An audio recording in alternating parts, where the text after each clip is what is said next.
So I will close up, and in closing up, I'll also ask a couple of our partners who help support the report to also come up and say a couple of words.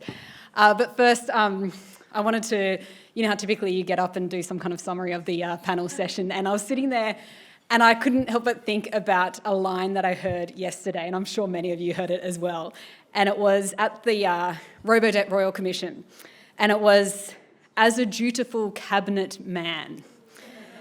And it was from former Coalition Minister Stuart Robert, as he had to defend, basically explain why he defended the robo scheme back on an interview with 7:30 a few years ago. And his line was, "As a dutiful cabinet man, you know, it was about cabinet solidarity that he did that." And I just thought, really, come on, that just stopped me there, come on. And I'm sorry that this is such an obvious and easy point to bring up and an easy line to have a go at, but given, you know, everything we've just heard, and given also what we know about the Robodebt scheme as well, like, come on, really? And it had me also thinking then about the UN Women theme for IWD around this idea of cracking the code. And I had that, you know, is that the code? A dutiful cabinet man? That's kind of what we need to crack here, potentially. Is that part of it? But also, is that solidarity? Because solidarity, as we see here, is very much something very, very different to that. It's not about doing the line of your cabinet duty, doing the line of your fellow mates. It's not about that as well. It's not about sticking with your friends. It's everything but that. It's the work that we saw that these women here are doing. It's being open to a wide range of needs and considerations, and being open to the full community and open to diversity and understanding the difference and the need for other people's perspectives as well. I think, so it was Sophia who mentioned the great companies are created by teams. They're not by messiahs. And I don't know if anyone's watched any Netflix series about some of the messiah founders in recent months. I certainly have seen all of them. But you see how it goes spectacularly wrong after a few years, despite the very fast success that they might see, how wrong it goes. And I mean, I think it's too late for Stuart to learn about solidarity, sadly. But we have great solidarity here, and that doesn't mean that we all agree on everything. It doesn't mean that we're all best friends at all. But we do understand the power of collaboration. And I'm glad that the Women's Climate Congress was raised, because that was such a perfect example of the collaboration that you achieved a few months ago in getting that cross-party support. We've got a story on it if you want to see it. There's a great image that was sent through as well. So it's just a really beautiful example of collaboration. So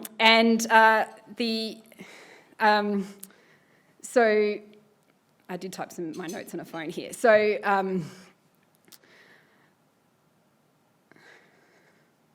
the code of collaboration was the point I wanted to make. And the collaboration and the solidarity, I might refer to that as well. And again, it doesn't mean that we need to be best friends. On that note, I want to thank some of the solidarity, I guess, that also, and the collaboration that also supported us in making this report a reality. So thank you to Charles Sturt University, and thank you to AGL and to CARE. I will introduce Bridget Thorold, the Country Director of CARE International Vanuatu, who will actually close the session. But first, I'll just introduce now Michelle Wood, EGM of Corporate Affairs at AGL.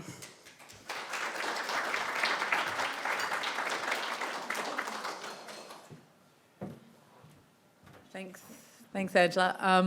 I guess I just wanted to say thank you to Women's Agenda, to Tala and the panellists. That was such a great conversation, and really I feel very privileged for AGL to be a part of it and to be in the room. So thank you so much, and for your boldness and for the straight talk, I guess, the real talk. And we can talk more afterwards. I think for AGL, one of the reasons I'm relatively new there, and I'm on a contract, so I can be bold too. Otherwise I get it squatted out. But one of the main reasons we got involved in this, other than sort of long-term affiliations and knowledge with Women's Agenda over the years, is I've been going out to site recently to the coal mine locations like Loy Yang, which is closing in 2035, and we announced that closure when I started about a month in, and Liddell, which is in Macquarie, which is closing in the Upper Hunter in New South Wales, which is closing at the end of April, and this is my key message, will be make the biggest contribution to emissions reduction of any company in Australia this year. So it's a big deal from a climate change and environmental point of view, and it's also a big deal from a community point of view. And I don't know the answers to the questions that, following this report, we're actually going to do a series of roundtables in those communities and talk to those members about how they, especially the female leaders in those communities, about how they're feeling, what they're doing, and how we can help them, because there are people that have been working on those sites for 40 plus years who are feeling, real worry and real trauma about those sites going, and there's a lot of families there and mothers who are worried about education and pathways for their children. And as a forward-looking organisation in this way, the organisation I joined about 8 months ago, I think AGL has a role to play in leading and helping those communities and those families through that change. And so I want to thank Women's Agenda for sort of focusing our mind on those impacts. And as I said, AGL doesn't have the answers, but we want to listen and go and learn from those communities. And I want to thank you for giving us that platform, and to the panellists for many of the insightful things you said today. Thank you.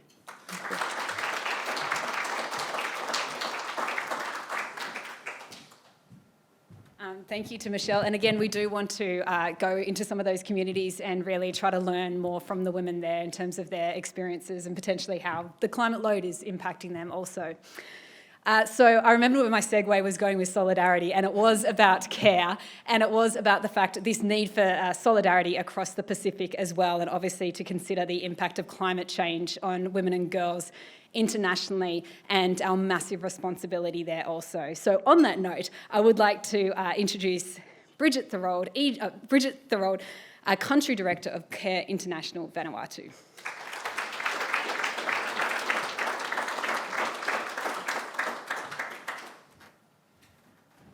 Thanks very much, and hello everybody.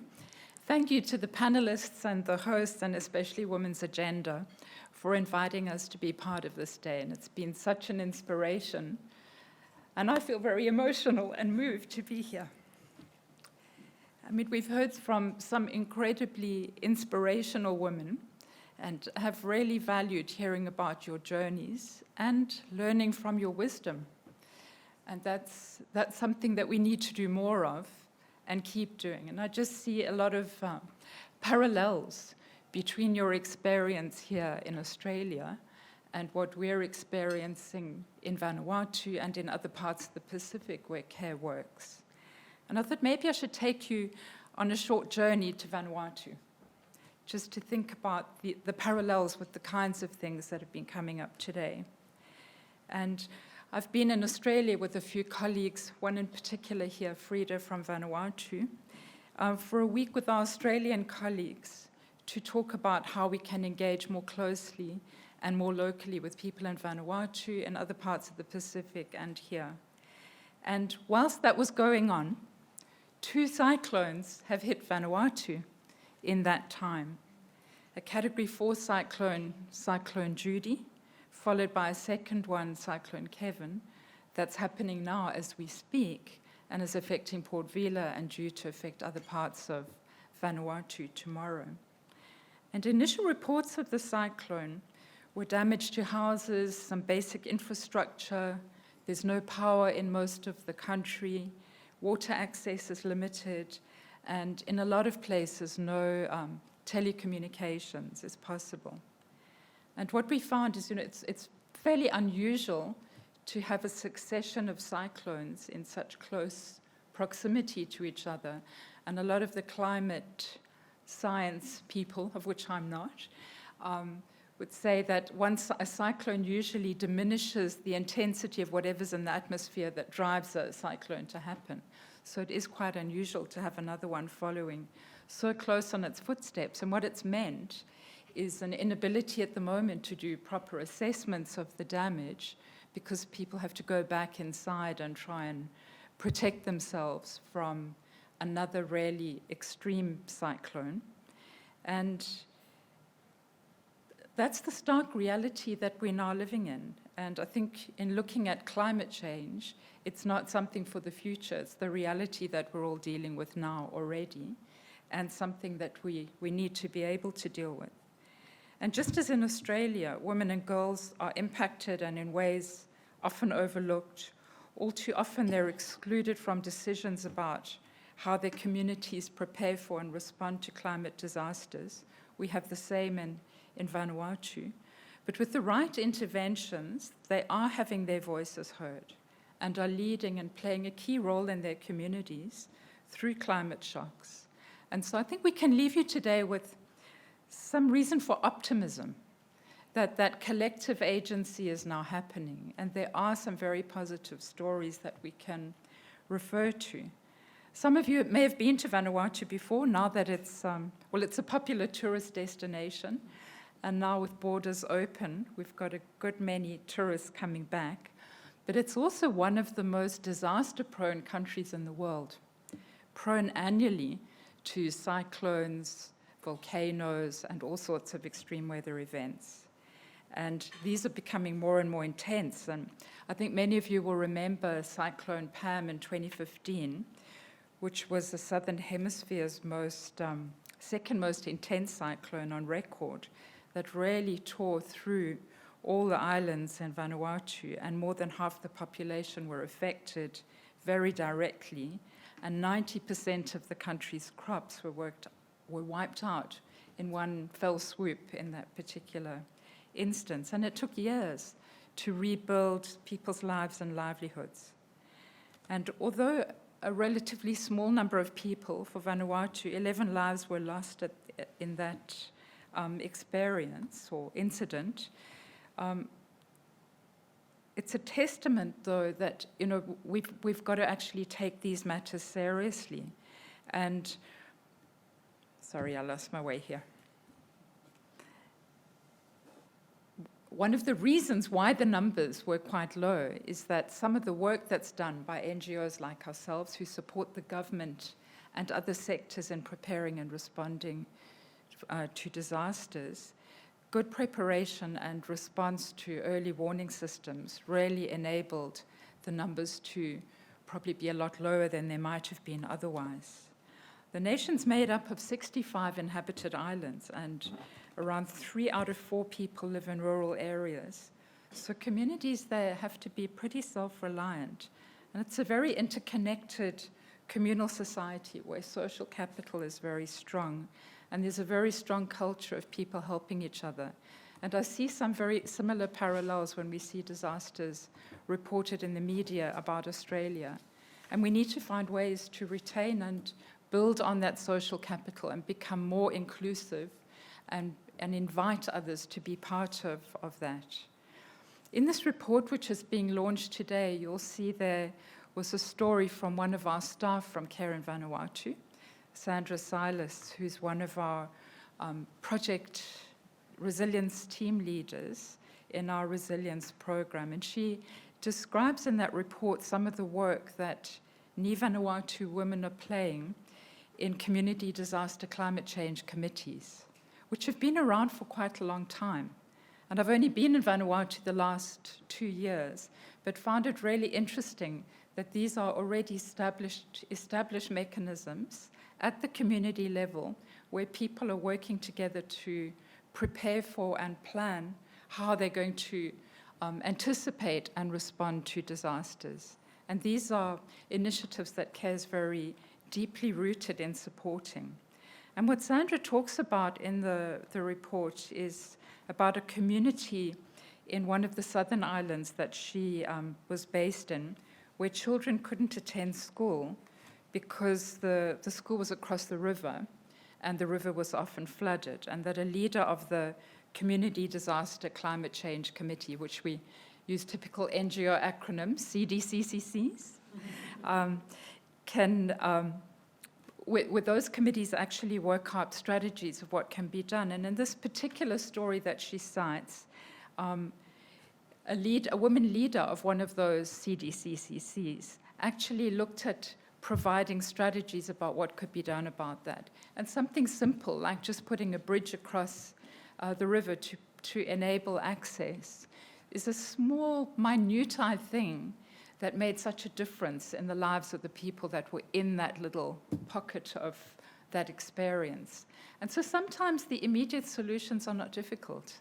It's just a matter of us asking the right people and inviting people to offer their own solutions to what might be done. And I'm almost done. We also see amazing leadership from women in our own team in care, in the Pacific more widely and at the global level. And as a global community, climate change is one of our greatest shared challenges. And like any challenges, it can exacerbate inequalities that exist between men and women, between haves and have-nots, and in all sorts of ways. And if not approached in a very thoughtful way, can actually reinforce inequalities and make things a lot worse for some. One thing that for certain is that around the world, people living in poverty are the least responsible for the climate crisis, yet they're the very same people that are feeling the greatest impacts from those. And the Pacific is on the front lines when given resources and opportunities. There's a lot that can be done, and Pacific women are standing up for their communities. So from Vanuatu to Tonga to Solomon Islands, this report we found fascinating, and that it features several stories that will be inspirational to just take a look at. And we invite you into that, to have a look at the report, continue the discussion, and look for opportunities where we can do some collective problem solving in solidarity together. So once again, thanks very much for the privilege of CARE participating in this event. We really appreciate it. Thank you.